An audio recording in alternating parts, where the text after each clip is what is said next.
సగం ఖాళీ గ్లాస్. కానీ అదే గ్లాస్ ఒక అమ్మాయి జీవితాన్ని ఎలా మార్చిందో తెలుసా? ఈ కథ చివరి వరకు చూడండి. మీకు జీవితాన్ని మార్చే విలువైన విషయం తెలుస్తుంది.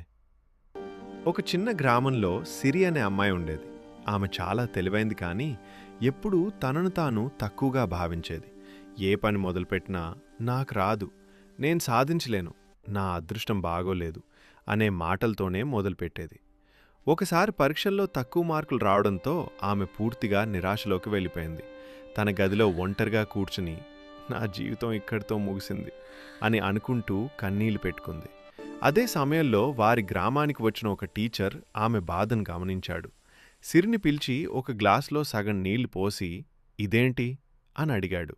సిరి వెంటనే సగం ఖాళీ గ్లాస్ అని చెప్పింది. అప్పుడు గురువు నవ్వుతూ, ఇది సగం ఖాళీ కాదు, సగం నిండిన గ్లాస్.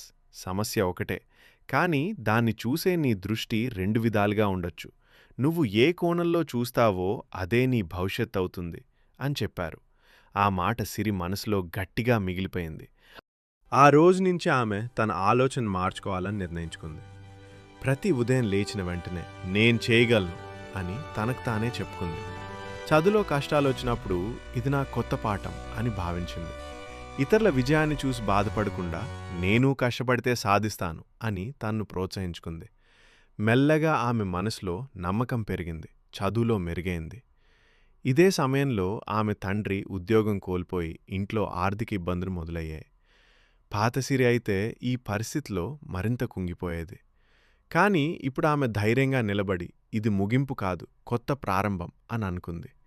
ఇంట్లోనే చిన్నపిల్లలకు ట్యూషన్ చెప్పడం ప్రారంభించింది. తన చదువును కొనసాగించింది. కొద్ది కాలంలోనే కుటుంబ పరిస్థితి మెరుగుపడింది. సంవత్సరాలు గడిచాయి. సిరి తన కష్టంతో మంచి ఉద్యోగం సంపాదించింది. ఆమె విజయం వెనుకున్న అసలు రహస్యం డబ్బు కాదు, అదృష్టం కాదు, సానుకూల ఆలోచనే. ఒకప్పుడు సగం ఖాళీ గ్లాసు అని చూసిన ఆమె ఇప్పుడు ప్రతి సమస్యలో అవకాశాన్ని చూడగలిగింది. ఆమె ఎప్పుడు చెప్పేది, జీవితంలో సమస్యలు రావడం సహజం, కానీ మన ఆలోచన సానుకూలంగా ఉంటే ప్రతి సమస్య ఒక మెట్టవుతుంది. మన జీవితంలో కూడా ఎన్నో సగం ఖాళీ గ్లాసులుంటాయి. వాటిని సగం నిండినవిగా చూడగలిగితే మన భవిష్యత్తు మారిపోతుంది. సానుకూల ఆలోచన మన జీవితాన్ని నిర్మించే గొప్ప శక్తి. ఈ కథ మీకు నచ్చితే లైక్ చేయండి. మీ అభిప్రాయాన్ని కామెంట్లో చెప్పండి. ఇలాంటి ప్రేరణాత్మక కథల కోసం మా ఛానల్ను సబ్స్క్రైబ్ చేయండి.